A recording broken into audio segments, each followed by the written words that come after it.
Bonsoir Delphine, Bonsoir Juliette. bonsoir à tous, j'espère que vous allez bien. Je suis ravie de vous accueillir pour cet atelier. Avant de commencer, je vais comme d'habitude vous demander de me confirmer que tout fonctionne pour vous, de me dire si vous nous voyez bien, si vous nous entendez bien, pour que je puisse intervenir si ce n'est pas le cas. En attendant, je vais commencer une petite introduction, mais je veille à vos réponses sur le chat. Bonjour tout le monde et bienvenue à ce live Canson en collaboration avec le PAN. Je suis ravie de vous accueillir aujourd'hui avec Delphine Priolo-Stoclet qui va animer cet atelier et que je vais laisser se présenter dans quelques instants. Pour ma part, je m'appelle Juliette Philippi et je suis l'une des fondatrices du PAN. Et si vous nous suivez depuis quelques temps, vous savez que le PAN est une école d'art plastique avec des ateliers en ligne à Paris et à Lyon qui sont proposés par plus de 80 artistes dont Delphine fait partie. Et on vous accompagne dans votre pratique du dessin, de la peinture, du collage et de tous les arts plastiques de manière générale, que vous soyez débutant ou créatif chevronné. Et je vous mets dans le chat le lien vers notre site pour que vous puissiez découvrir tout ça par vous-même. Et donc, quand une école d'art plastique rencontre Canson, qu'on ne vous présente plus, ça donne de super ateliers gratuits pour vous accompagner dans vos créations avec la crème de la crème du matériel Beaux-Arts. Et aujourd'hui, c'est toi Delphine qui va animer cet atelier. Est-ce que tu peux commencer par te présenter pour les personnes qui te découvrent ce soir ? Alors, je suis Delphine Priolo-Stoclet, je suis artiste, carnettiste. Alors, qu'est-ce que ça veut dire, carnettiste ?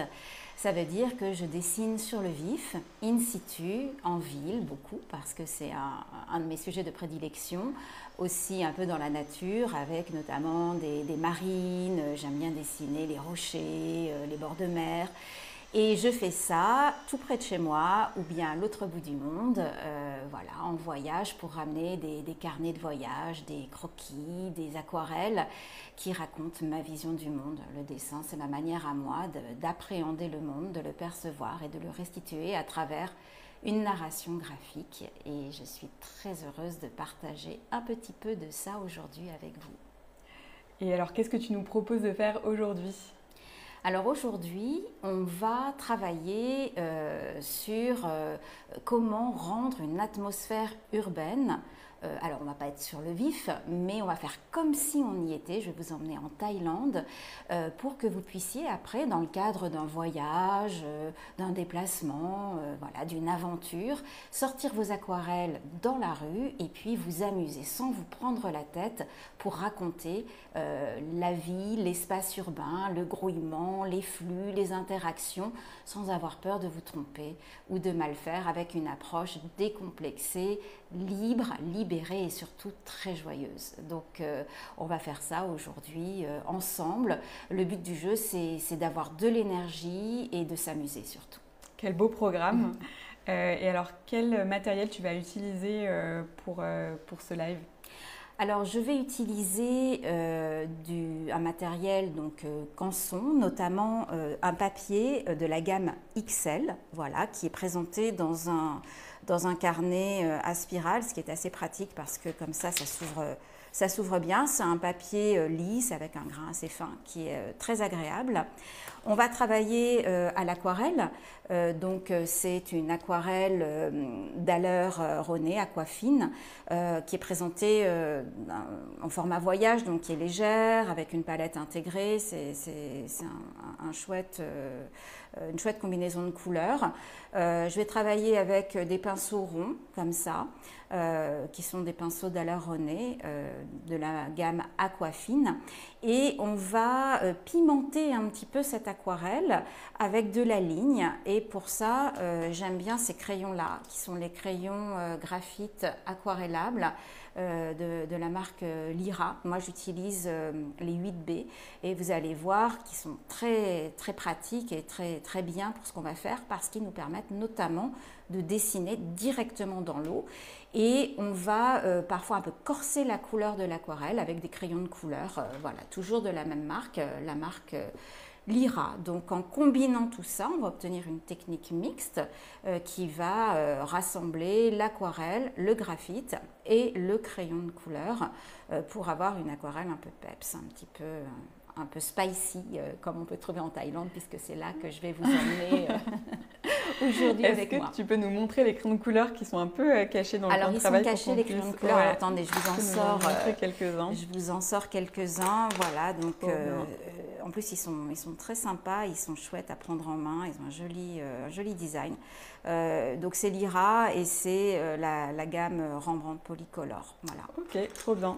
Et je vois aussi pot d'eau, Oui. chiffon pour pouvoir te suivre. Pot d'eau, chiffon, taille crayon. Alors ce qui est vachement bien, c'est que vous voyez, vous avez même tout un petit set comme ça où vous avez le taille crayon, vous avez la gomme, vous avez plein de crayons, dont les fameux graphites aquarellables qu'on va utiliser. Mais vous avez plein d'autres choses aussi à tester pour vous amuser et puis multiplier les effets et les procédés.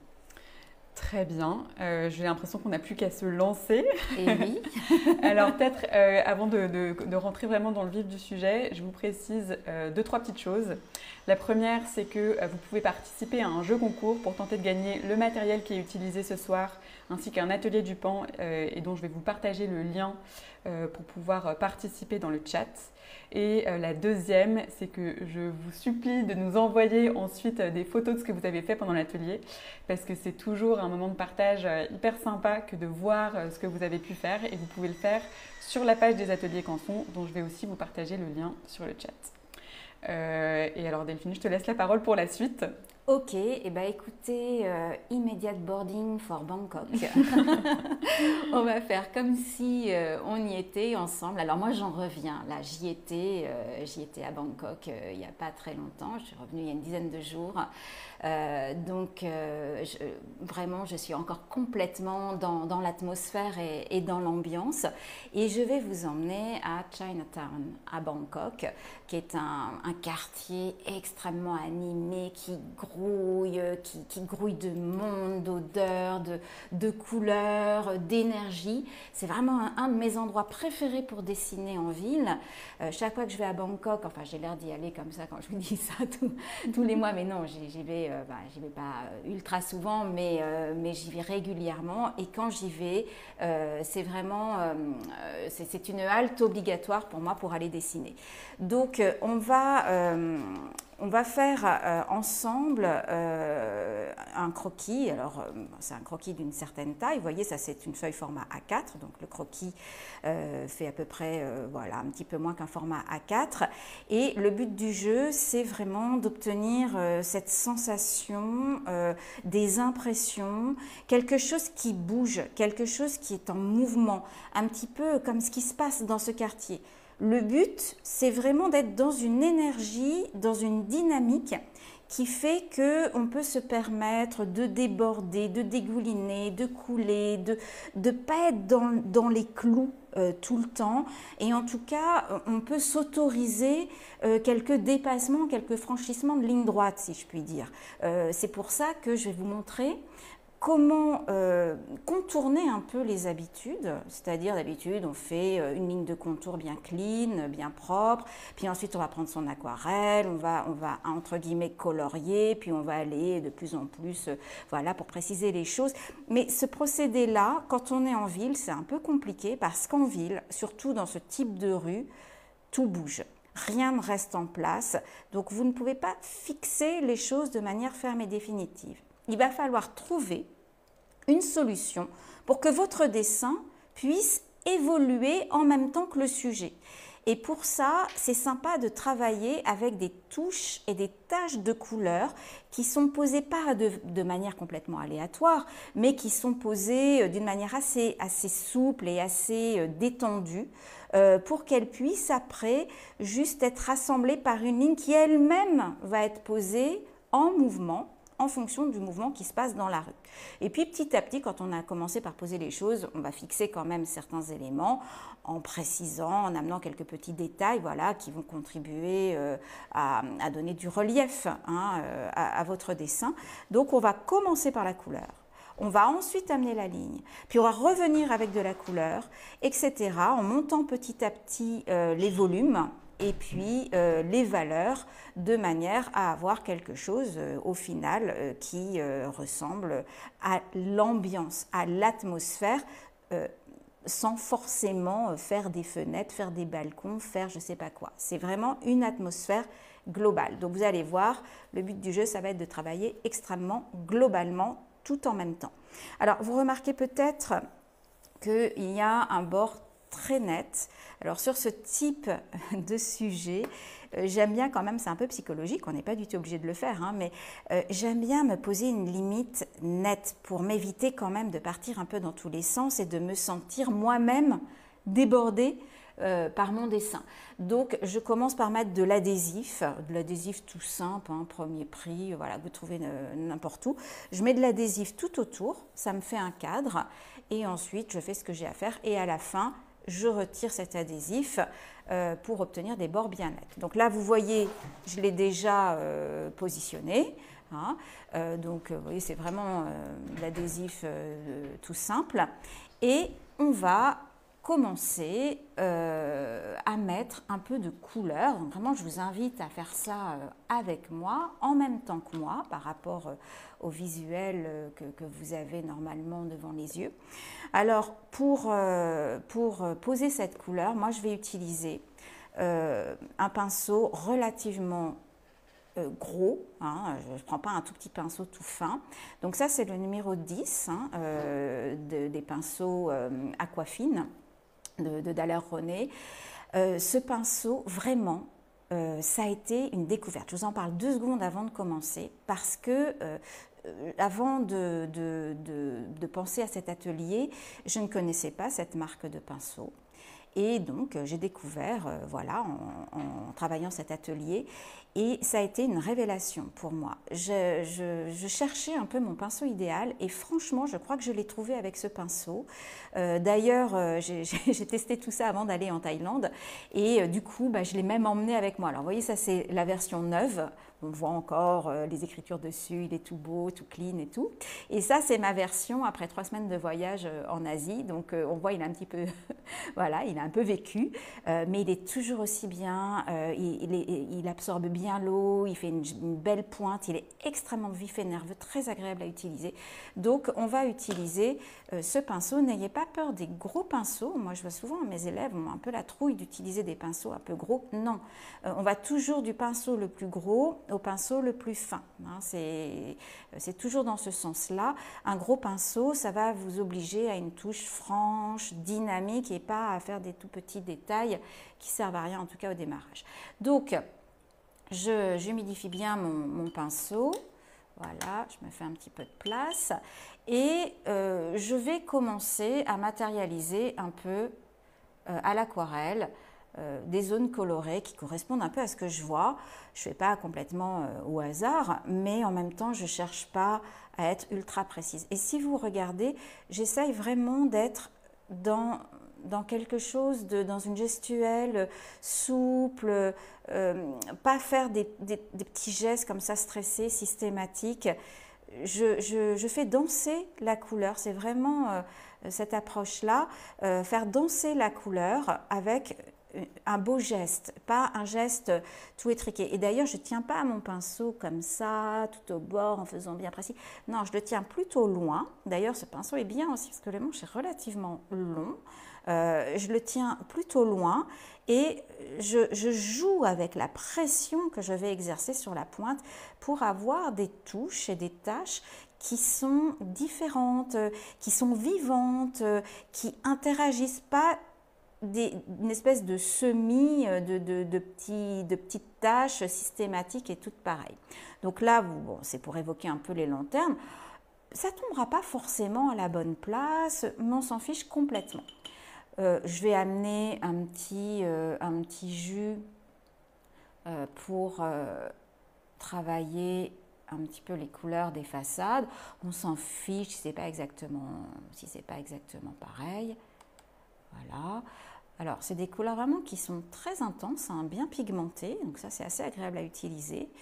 Voilà, là par exemple, vous voyez avec cet immeuble un petit peu bleu, je peux rajouter un peu du bleu cyan, là, qui correspond à peu près au bleu primaire. Voilà, je cherche absolument pas la précision, hein. C'est vraiment des zones de couleurs. Il faut arriver à se détacher de l'exactitude, c'est parfaitement à la bonne place. On s'en fiche complètement à ce stade-là. Voilà, dans le fond, on va être un petit peu plus lumineux avec des jaunes un peu plus vifs. Hop, voilà, je mélange un peu le jaune citron, l'ocre jaune. j'arrive comme ça. Alors je prends quelques repères par rapport à ce que j'ai évoqué au niveau des lanternes, hein. Ça me sert un peu de point de départ puisque j'ai commencé par ça, et donc de repères de base. Et puis là, voilà, on a ce grand immeuble. Je ne cherche évidemment pas à différencier, à détailler les petites fenêtres. Vous voyez, au début, ça ne ressemble pas à grand-chose. C'est tout à fait normal. N'ayez pas peur d'aller de l'informe à la forme. Je reste aussi dans des valeurs relativement légères, même si ce que je vois c'est foncé, c'est pigmenté, j'y vais mollo, hein, je pourrais toujours foncer, éclaircir à l'aquarelle, vous savez bien que c'est un peu plus délicat, voire même impossible, plutôt que du noir aussi quand on a du gris sur la photo. Moi je vais le tirer plus vers les mauves, vers les violets, donc on peut mélanger pour faire ça un peu ce rouge là, qui est un rouge primaire, un peu d'outre-mer. Voilà, je fais un petit mélange dans la palette. Et puis, on peut rajouter un peu de jaune pour griser. Si ça tire trop sur le marron, on remet un peu de bleu. Voilà, et on va avoir comme ça des mauves, des gris mauves qui sont assez sympas. Vous remarquerez que pour les personnages, pour l'instant, je ne m'en occupe pas. En fait, les personnages, pour que tout ne soit pas sur le même plan dans le dessin, j'aime bien les laisser en silhouette, un petit peu traité au trait graphique. Donc je ne vais pas trop amener de couleur dessus. De toute façon, comme ma couleur ne tombera pas juste, ils seront forcément à un moment un petit peu colorés par ce que je mets actuellement.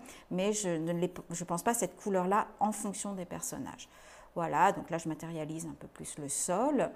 Bon, ici un petit peu d'ombre, vous voyez, hop là, je peux aller comme ça. Alors ce papier, il est assez sympa. Moi j'aime bien les papiers qui n'ont pas un grain trop marqué. Et c'est le cas de celui-ci. Je veux dire, le pinceau glisse bien dessus, il réagit bien au pigment, il permet au pigment de bien fusionner. Donc c'est assez agréable et surtout il est très blanc aussi, ce qui garantit une excellente vibration lumineuse de vos couleurs. Les couleurs ne sont pas absorbées par le grain du papier et vous avez un rendu qui sera au final très lumineux et voilà, avec des belles couleurs qui ne seront pas atténuées. Bon, vous voyez, là, je suis à un stade où, sincèrement, quelqu'un qui regarde se dit « Ouh là là, mais qu'est-ce que c'est que ce truc ?» Alors moi, ça m'amuse toujours parce que quand je dessine et que mon mari est avec moi, alors mon mari ne dessine absolument pas, alors c'est un peu le quart d'heure la vie de Delphine, mais enfin, je vous fais part de cette petite anecdote. C'est assez marrant parce que, bon, je commence un dessin, il va faire son petit tour, il revient au bout d'un quart d'heure, il voit à peu près ça. Bon. Et là, je le vois, alors il est très gentil, hein, il ne veut pas me faire de peine, il ne veut pas me vexer. Il me dit, mais t'es sûre, ça va, tout va bien, tout se passe comme tu veux. Je fais, oui, t'inquiète pas. Il revient une demi-heure plus tard et le dessin s'est complètement construit, on voit ce qui se passe. Et il me dit, ah, c'est incroyable, tout à l'heure, franchement, on ne comprenait rien. Je me disais, mais qu'est-ce qu'elle fabrique? Elle fait n'importe quoi. Et d'un seul coup, tout apparaît. Et bien, c'est vraiment ça, cette méthode-là, cette démarche-là, c'est une démarche un peu de l'illumination, dans tous les sens du terme. Celle de l'aquarelle et puis celle, finalement, du sujet qui, d'un seul coup, va surgir comme par magie. Mais il faut accepter qu'au début, il y ait ce magma de couleurs. Vous allez voir de lignes, après, quand je vais les ajouter. Si vous n'acceptez pas ça et que vous voulez quelque chose de tout net, de rangé, de précis dès le démarrage, ça va être plus compliqué, je vous le dis tout de suite. Donc, laissez-vous aller, laissez aller votre fantaisie, votre créativité et amusez-vous surtout de ce qui se passe, de l'aléatoire. C'est une improvisation. Alors là, vous voyez, j'ai mes taches d'aquarelle. Bon, c'est quand même un peu le bazar, il faut le reconnaître. Et j'ai besoin, à ce stade-là, de structurer les choses. Comme je suis très impatiente, je n'aime pas attendre que ça sèche, et puis parfois, bon, je n'ai pas le temps d'attendre, tout simplement. Donc j'ai besoin d'un outil graphique qui me permette de tracer des lignes dans l'aquarelle encore mouillée. C'est pour ça que moi j'utilise des crayons graphite aquarellables. Celui-ci est très bien. Alors il faut utiliser des crayons plutôt tendres, donc 6B, 8B, hein, pour avoir une ligne qui ressemble presque à une ligne d'encre, vous allez voir, et qui va tracer directement dans l'aquarelle encore mouillée. Si vous utilisez un crayon graphite non aquarellable, un crayon à papier, hein, pour dire clairement les choses, non aquarellable, et que vous tracez dans le mouillé, eh bien, vous allez avoir le risque d'abîmer votre papier. Ça va trouer, ça va percer, ça ne va pas bien marquer, enfin, ça va faire des catastrophes. Donc, toujours un crayon graphite aquarellable, ou bien on peut aussi utiliser, si vous voulez une ligne de couleur, on pourrait utiliser par exemple un crayon de couleur aquarellable. Alors, ce n'est pas le cas de ceux-là ne sont pas aquarellables, mais on pourrait utiliser un crayon de couleur aquarellable, bleu, brun, noir, comme on veut. Mais là, les crayons de couleur, on va les réserver pour travailler plutôt dans le sec. Alors là, vous voyez même, je peux tremper la pointe dans l'eau, hein, en tant qu'à faire, et je vais venir structurer tout ça avec de la ligne. Alors, je vais repartir un petit peu sur mes lanternes, voilà. Et pareil, j'essaye d'avoir une ligne extrêmement fraîche, dynamique, joyeuse. Je ne tiens pas, je ne me cramponne pas à mon crayon. Et vous voyez, les choses ne coïncident pas forcément avec mes taches de couleur, hein. La ligne, elle peut se décaler. Ce sont tous ces décalages qui vont créer finalement tout le mouvement dans votre dessin.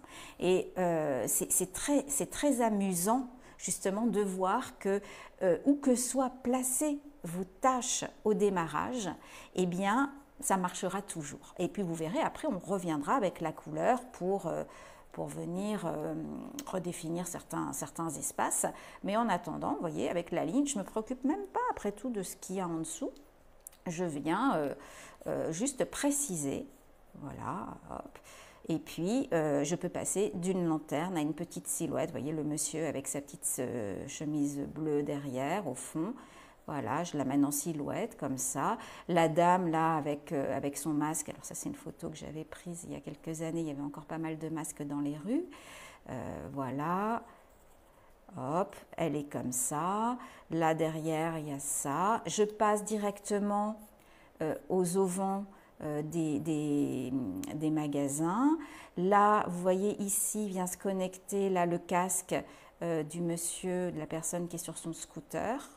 En fait, on va travailler en connectant nos lignes les unes avec les autres, les unes par rapport aux autres, dans un jeu de relations.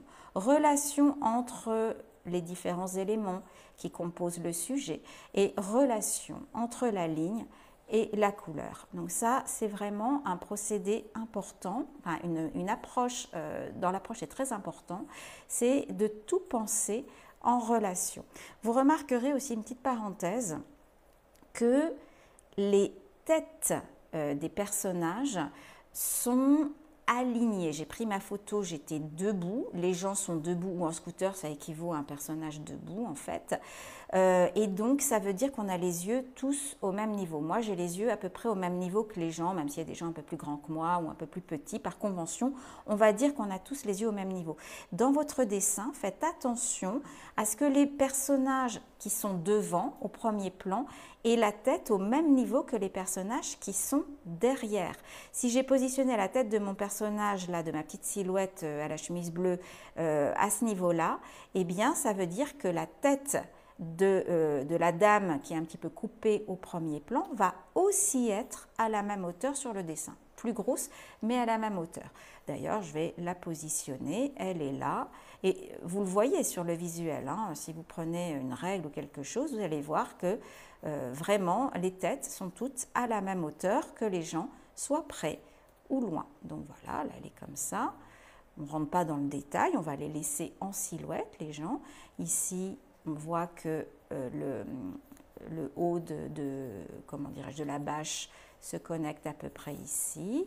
Voilà, ça fait ça, ça fait ça. Vous laissez courir votre crayon, peu importe si ce n'est pas exactement à la bonne place, une petite silhouette, on s'en fiche s'il manque des choses. De toute façon, cette photo, elle aurait été prise 3 secondes plus tôt ou 3 secondes plus tard, c'était pas la même chose. Donc, il faut vraiment toujours avoir ça en tête. On n'est pas esclave de la réalité. On peut se permettre quelques fantaisies et quelques transgressions. Là, on va avoir, au niveau de l'immeuble, on va avoir l'étage comme ça qui part comme ça. Voilà, voilà. On n'est pas en train de pinailler sur le nombre de fenêtres, c'est pas ça qui est important. Ce qui est important, c'est de restituer le côté bordélique, chaotique de cet espace. On fait attention quand même à ce que les verticales restent verticales. Pour ça, alignez-vous sur le bord de votre feuille. Ici, je vois un lampadaire, là je le décale un petit peu, qui sort comme ça. Voilà. Ici, on va en avoir un autre qui va être à peu près ici. Ces lampadaires, ils rythment l'espace. Hein, c'est assez intéressant de les amener. Voilà, ça continue comme ça. Ici, on est comme ça. Voilà, ici on peut rajouter quelques petites lanternes, tant qu'à faire, ça met de la vie. Là, vous voyez, là, le haut de mon immeuble est là. Je l'avais anticipé plutôt ici. C'est pas grave du tout, même si c'est la place du ciel, vous allez voir, ça va tout à fait bien fonctionner. Voilà, on évoque les volumes, on évoque les rythmes et pour vous aider à vous repérer, observez bien aussi la forme du ciel. C'est un excellent indicateur pour vous permettre de positionner les immeubles les uns par rapport aux autres. Là, on a un truc comme ça. Voilà. En dessinant de cette manière-là, de façon connectée, vous faites vraiment appel à ce qu'on appelle dans le jargon, même si c'est une appellation pas très scientifique, le cerveau droit. Ça vous oblige à penser tout en même temps, tout ensemble, comme une grande arborescence, par association finalement, comme on pourrait imaginer des associations d'idées. Nous, on va penser des associations de lignes. Vous voyez, petit à petit, l'espace se met en place, se construit. Voilà. Hop, ici, là, je repars de là, je me crée des petits chemins visuels. Voilà, ici, là, j'ai le personnage avec son sac à dos. Vous voyez la tête, hein, je fais bien attention à ce qu'elle soit bien alignée avec les têtes qui sont déjà existantes. Voilà, je le positionne comme ça. Pour les personnages, vraiment, pour pas avoir des gens totalement rigidifiés, il faut que la ligne soit la plus fluide, la plus continue possible. Derrière, il y en a un autre qui est comme ça. Hop, on voit le pied qui passe comme ça. Voilà, elle penche un peu la tête. Ici, on a une roue de moto qui sort par là. Ici, plein de petits bazars comme ça. Voilà. Ici, on distingue des gens. Alors, je peux rajouter une petite silhouette comme ça. Hop, et là, on a bien ce côté un petit peu animé de Chinatown, de ce bazar. Alors, je vous assure que dessiner dans cet espace urbain, c'est un peu un challenge, un petit défi, parce qu'on est beaucoup dérangé. Le nombre de fois où on m'a fait bouger parce que je gênais pour un déchargement de camion, de scooter et tout, mais bon, c'est pas grave, c'est la règle du jeu et c'est marrant aussi d'être dans cette énergie-là, de l'urgence, quand on dessine comme ça. C'est aussi pour ça que je choisis beaucoup ce type de procédé, parce que ça va beaucoup plus vite que de faire des contours bien propres et des couleurs bien nettes. En allant comme ça, moi je vais très vite et du coup ça me permet vraiment d'être dans le bon timing, la bonne temporalité pour ce type de sujet où je suis amenée à déranger et à devoir partir peut-être un peu plus tôt que ce que j'avais prévu. Donc là, j'ai pareil, des auvents ici. Vous remarquerez, mais que je me contrefiche de savoir si c'est bien placé par rapport à ce que j'avais anticipé au démarrage. Voilà. Et ici, on a un peu les espèces de balcons comme ça. Voilà. Ici, on a une fenêtre comme ça. S'il manque un étage, ce n'est absolument pas la fin du monde. J'espère que vous suivez avec moi, que vous vous amusez surtout. Voilà. N'oubliez pas de temps en temps, ça c'est important, la mine, comme on dessine dans l'eau, c'est une mine un peu tendre, elle va s'émousser très vite. C'est important de tailler régulièrement votre crayon. Voilà, dans le petit set Lyra, ici, vous voyez, dans cette boîte-là, c'est bien parce que vous avez vraiment tout ce qu'il faut. Vous avez tous les crayons, vous avez même le taille-crayon, une petite gomme et tout ça. Donc ça, c'est pratique, même si la gomme, là, je vous le dis franchement, on n'en aura pas besoin. Parce que là, si vous vous amusez à gommer dans le mouillé, ça va faire vraiment une catastrophe. Voilà, on est comme ça, on rajoute des petits machins, là, et là, mon espace, il va être à peu près défini. Maintenant, c'est ça aussi qui est marrant, c'est que je vais me livrer à des allers-retours avec la couleur. Donc là, j'ai précisé un peu plus les choses, ça va me permettre d'amener de la couleur. Donc je vais amener par exemple le ciel. Alors là, je vais faire un mélange de bleu. Je vais prendre celui-ci, ça va être un bleu de cobalt qui est vachement sympa. Le bleu de cobalt, c'est une super couleur pour les ciels avec un petit peu de bleu primaire. Ok, et là, on amène sa couleur. Alors, c'est un papier 160 grammes. 160 grammes, ce n'est pas le grammage qu'on utilise habituellement pour travailler l'aquarelle. Pour l'aquarelle, on est plutôt sur du 300 grammes, du 200 grammes éventuellement. Mais l'avantage de ce papier 160 grammes, c'est qu'il est léger. Donc, il ne pèsera pas trop lourd dans vos affaires de dessin. Et ensuite, il réagit, même malgré sa légèreté, il réagit très très bien, je trouve, aux pigments et à l'eau. Vous voyez, il ne gondole pas, les pigments se diffusent bien, ça ne fait pas des grosses flaques. Franchement, il est très agréable pour l'aquarelle. Donc, vous voyez, sur un papier de bonne qualité, on peut aussi, même fin, même avec un grammage relativement fin, on peut aussi faire de l'aquarelle. Donc voilà, j'amène mon ciel. Je donne juste un petit conseil, un petit truc sympa. Quand vous avez une rue, vous avez généralement deux espaces qu'on appelle les espaces négatifs. C'est le ciel et le sol. Ces espaces-là, ils sont vachement intéressants pour amener la perspective de façon très globale. On ne va pas parler de ça maintenant, mais enfin, je vous le dis au passage. Et en termes de couleur, ça sera toujours intéressant pour la cohérence chromatique de votre aquarelle d'avoir un petit écho du ciel sur le sol. Si j'ai un ciel très bleu, comme c'est le cas ici, ça peut être sympa de trouver un reflet bleuté au niveau du sol, comme si le sol finalement était un peu un miroir. Et ça, je vous assure que ça amène vraiment une cohérence dans votre dessin. Ça va éviter d'avoir des choses trop dissociées. Donc, c'est un petit conseil que je vous donne. Et je vais continuer donc à maintenant préciser un peu plus les choses à partir de ce que j'ai fait.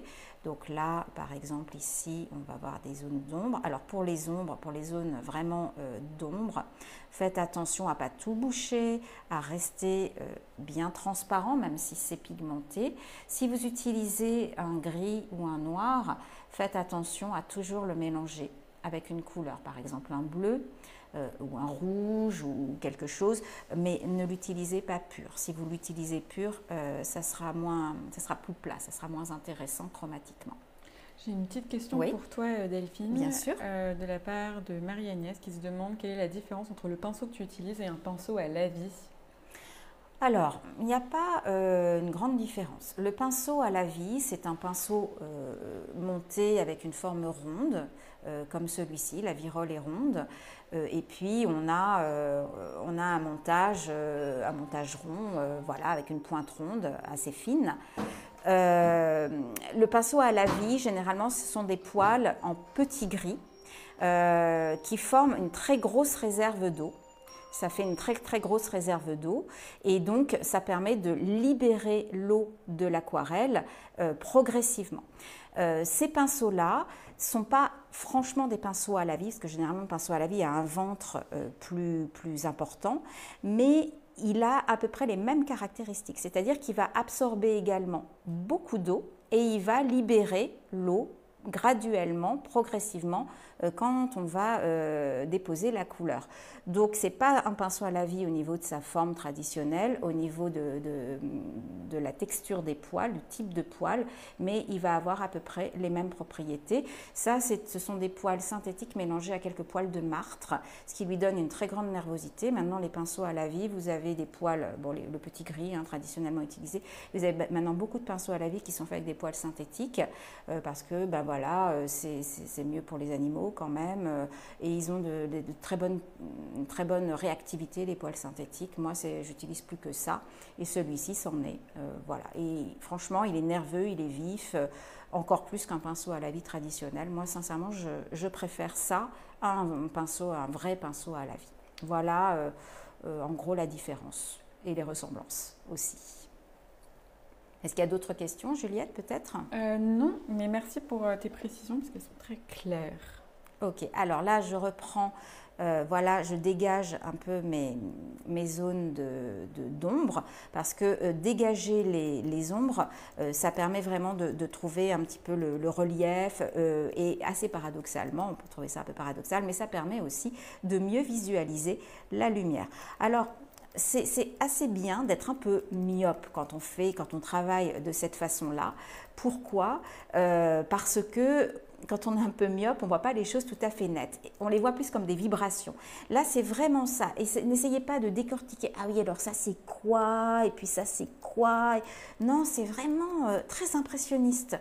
C'est par touche, par tâche, par zone que vous allez pouvoir finalement faire émerger la forme.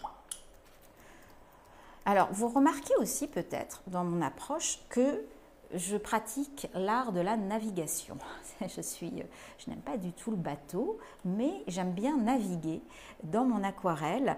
Je ne vais pas finir un coin, puis après passer au coin d'à côté, puis au coin d'à côté. Non, je vais me promener tout du long de mon aquarelle de façon à avoir une vision extrêmement globale de tout mon dessin, comment dirais-je, dans une même continuité, dans un même espace.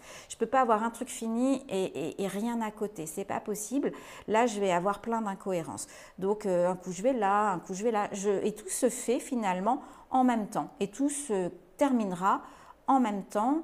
Ça, c'est vraiment très, très, très important quand vous pensez le montage de votre aquarelle. Voilà, on évite de faire toutes les ombres, puis tout le rouge, puis tout le bleu. On passe d'un espace à un autre, puis ça évite aussi de s'ennuyer. Moi, je m'ennuie assez vite. Donc voilà, ça permet de varier les plaisirs. Et donc là, je travaille d'après une photo, évidemment, comme vous en ce moment. Mais quand je travaille sur le vif, in situ, parce que c'est quand même comme ça que je peins habituellement, je procède exactement de la même manière. Ne croyez pas que je travaille différemment. Tout se fait exactement de la même manière. Alors, vous voyez aussi que cette approche, elle permet vraiment de jouer et de se jouer des approximations, des erreurs, entre guillemets, parce que j'aime pas trop parler d'erreurs. Les erreurs, une erreur, c'est une créativité, parce que vous ne ferez jamais deux fois la même erreur. C'est ce qui permet de rebondir, c'est ce qui permet de s'adapter, c'est vraiment ce qui va donner toute son énergie et toute la vie au dessin. Un dessin parfaitement juste, c'est un peu un dessin, enfin moi je trouve, un peu ennuyeux, sans surprise. Donc amusez-vous justement des petits décalages, de ce qu'on appellerait communément une erreur, et puis voyez ce que vous pouvez en faire, c'est assez marrant. Donc là, je reviens un peu sur cet auvent-là. On mélange bien ces couleurs, sans les salir. Là, vous voyez, je vais matérialiser les petites ombres ici, hop, comme ça. C'est pareil, on a une ligne, enfin un coup de pinceau, un geste franc, énergique, toujours. Voilà, hop, ici, voilà. Ici, j'ai un peu de bazar dans l'ombre. Hop. Ok. Et on continue tranquillement à naviguer, à s'amuser. Vous voyez les personnages, par contre, j'y touche pas. Je les laisse pour le moment blancs. Je verrai après. Ils vont ressortir par l'extérieur. En général, Delphine, combien de temps est-ce que tu mets in situ pour avoir un résultat tel que tu as pu nous le montrer tout à l'heure dans ton carnet? Combien de temps je mets? C'est très variable, ça dépend du sujet, ça dépend de la taille. Pour un format un peu comme celui-ci, je peux mettre entre un quart d'heure et 3/4 d'heure. Ça va dépendre du niveau de définition que je souhaite. Parfois, c'est mieux d'aller vraiment vite, de ne pas trop pinailler, de ne pas trop chercher la précision. Moi, ça m'est arrivé parfois de casser un dessin finalement, d'abîmer un dessin qui était très bien à un moment, et puis en voulant trop bien faire, en voulant être trop précise, je l'ai un petit peu rigidifié. Donc parfois c'est mieux d'en faire moins, quitte à ce que ça paraisse un petit peu inachevé, plutôt que de s'acharner, de reprendre trop, de corriger, trop souvent, parce que là, on va tout rigidifier et c'est dommage. Donc, j'y vais comme ça, voilà. Je vais reprendre un petit peu mes lanternes.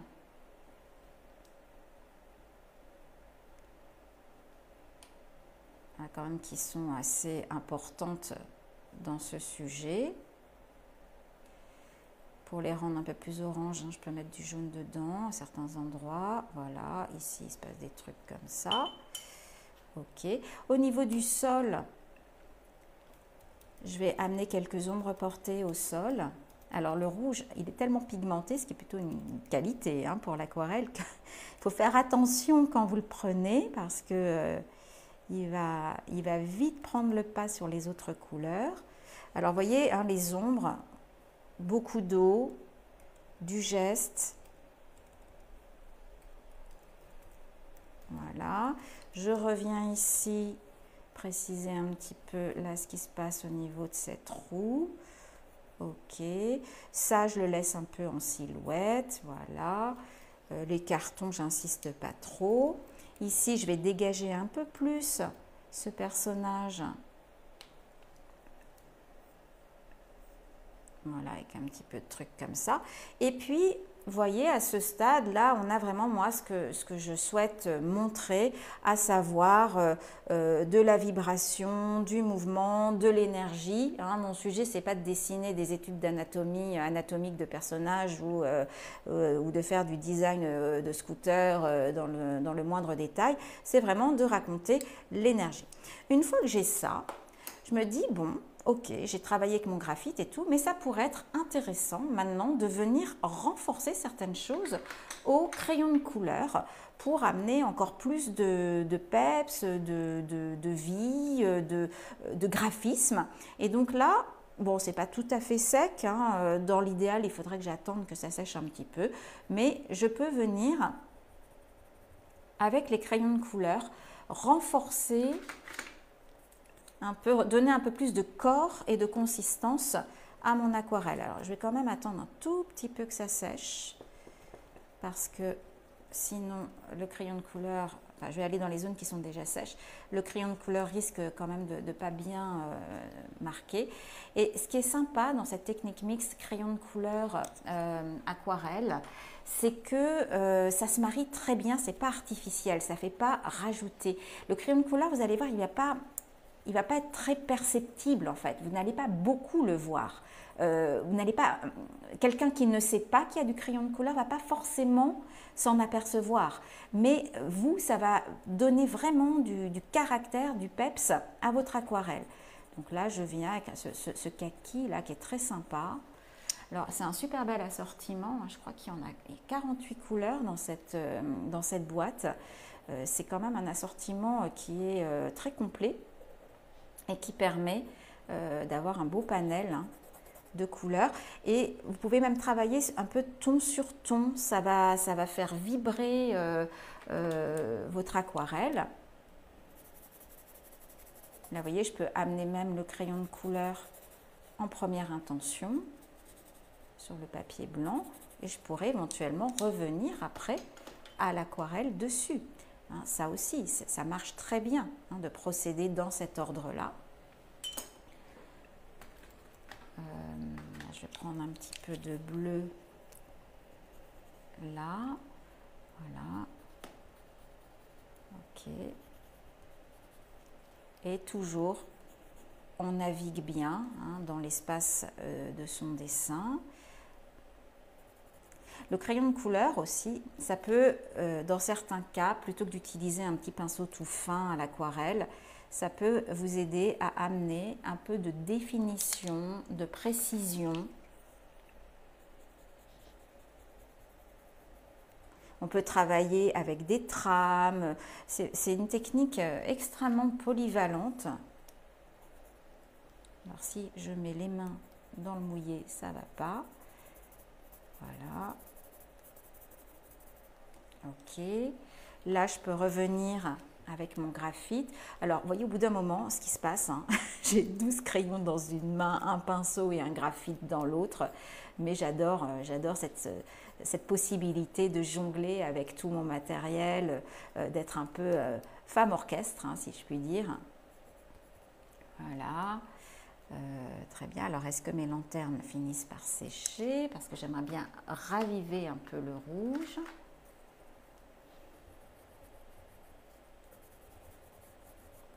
Voilà. Et c'est pareil, on n'est pas dans du coloriage hein, avec ce crayon de couleur. On est dans quelque chose qui est énergique. Hein. Ok. Là, ici, je peux revenir avec l'aquarelle. Je me rends compte que là, ça pourrait être bien d'amener un petit peu d'ombre au sol, comme ça. D'être ici un petit peu plus. Là, j'ai ma roue ici qui apparaît. Voilà. Ici, on est comme ça. Là, avec le crayon de couleur, je vais prendre un rose. Je peux marquer un peu le dallage, comme ça, au sol. Ça matérialise les dalles.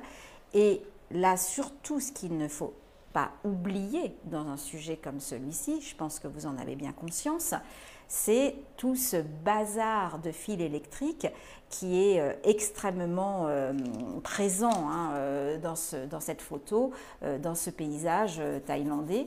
Et avant ça, quand même, vous voyez, je peux venir au crayon de couleur un peu animer mon ciel. Et les débordements de jaune et tout, aucune importance. Ça amène un peu de soleil et tout, c'est assez sympa. Donc là, je fais partir mes fils électriques. Hop, hop, hop, dans tous les sens. Moi, je me suis toujours dit que les électriciens dans les pays asiatiques, c'était des sorciers. Parce que je me dis, en cas de panne, je ne sais pas comment ils font. C'est vrai qu'il y a souvent des entre-eux là, on se demande ce qui peut se passer. C'est juste monstrueux. Et encore, ça, c'est pas les pires. Voilà, mes petites lanternes, je vais revenir un peu avec ça. J'adore les lanternes, ça fait tout de suite festif, joyeux. Ok. Voilà, ici, ça fait ça, voilà. Celle-ci, elle ne veut pas sécher. C'est pas grave. Là, on peut revenir. Vous voyez, j'utilise toujours le même pinceau en fait. Hein. Bon, c'est vrai que vous pouvez trouver des pinceaux très fins, avec 3 poils. Moi, sincèrement, celui-là, il est vraiment extraordinaire. Vous voyez la finesse de la pointe, quoi. Je peux vraiment faire des choses extrêmement fines. Et c'est pour ça que moi, il me permet de tout faire. Ça me permet de m'alléger au niveau de mes affaires, d'emporter moins de choses, de perdre moins de choses aussi, parce qu'en voyage, je perds énormément mes affaires, je les oublie sur les trottoirs, enfin bon. Donc, avec un seul pinceau, finalement, je limite le risque d'oublier quelque chose, de le perdre, de l'abîmer. C'est aussi bien. Ok. Voilà. Et sur ce type de sujet, quelque chose aussi d'essentiel, dont je n'ai pas parlé, c'est la nécessité de prendre du recul. Parce que sinon, au bout d'un moment, vous ne voyez plus rien. De prendre du recul et vraiment d'être dans la suggestion. Là, j'ai presque terminé. Je suis là en train de vraiment, vous ne pouvez pas me voir parce que je suis sur ma chaise et vous voyez mon plan de travail, mais je me recule physiquement, c'est-à-dire je prends de la distance pour voir est-ce que je dois rajouter un petit machin, une petite ombre, est-ce que c'est pas le moment de m'arrêter. Ça, c'est super important d'arriver à prendre cette distance-là. Si on a le nez dans le guidon, ou plus simplement le nez sur son aquarelle sans prendre cette distance-là, ce qui se passe, c'est qu'au bout d'un moment, on en fait trop, on ne comprend plus rien et c'est là que les ennuis commencent pour votre dessin et pour vous aussi d'ailleurs, parce que vous êtes déçus et qu'à un moment, ça marchait mieux. Donc là, vous voyez, je suis sur les derniers petits repiquages, mais il va falloir songer à s'arrêter. Voilà. Ici, sur ce papier aussi, ce qui est intéressant, c'est qu'il supporte assez bien le lavage. Vous voyez, là, je peux atténuer un peu ce rouge que j'avais mis au démarrage sur le personnage. Voilà, pour le faire apparaître davantage. Un petit personnage ici. Là, je peux rajouter une petite silhouette. Là, des petites jambes qui dépassent. Bon, il faut qu'on comprenne qu'au fond, là, il y a une espèce de gros bazar.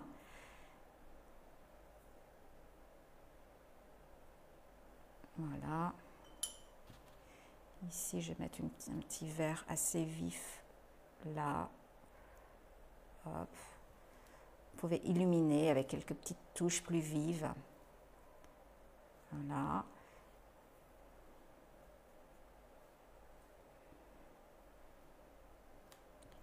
Et là, je suis vraiment dans les derniers coups de pinceau. Hein.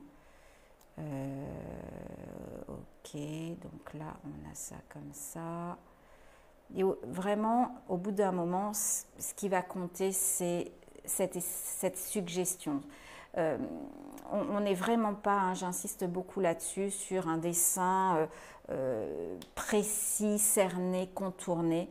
Non, hein, pas du tout. On est complètement dans l'impression. Et les personnages qui sont laissés en blanc contribuent à amener finalement la lumière.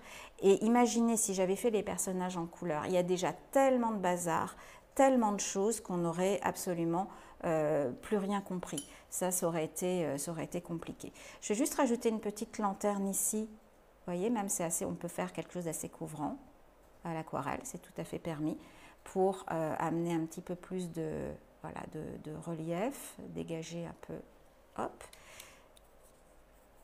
un petit fil qui les rassemble, voilà,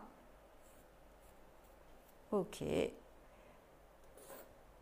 ma foi, on n'est pas trop mal. Enfin, à la fin, en prenant du recul, je me dis, je vais juste mettre une petite ombre extrêmement légère, peut-être, sur ce personnage-là. Voilà, ici comme ça. Et celle-ci, je vais vraiment la laisser très très légère. On les garde très neutres.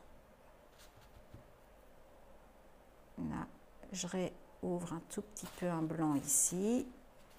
Ok, ça permet de donner un peu d'air. Et puis, je peux laisser mon aquarelle comme ça. On n'oublie pas que le but du jeu, c'est donc d'être dans l'espace, la sensation du croquis et pas du dessin fignolé. Hein, ça doit garder cette fraîcheur, cette légèreté. Voilà. Vous voyez, c'est vraiment rapide. Là, en plus, j'ai fait ça en vous parlant, en vous expliquant et tout ça. On peut aller beaucoup plus vite si on est tout seul dans son dessin. On va retirer les scotch. Là, en vous parlant, je me rends compte qu'avec mon crayon de couleur, je peux peut-être amener une petite texture là. Hop, j'ai chopé une petite goutte d'eau du scotch sur le ciel. Là, ça peut être pas mal d'amener un petit peu ça. Voilà, c'est tout. Et on retire les adhésifs délicatement pour pas tout arracher. Ah, j'ai une petite question Ouais. pour toi, Delphine. Est-ce que tu connais le nom du orange que tu as utilisé?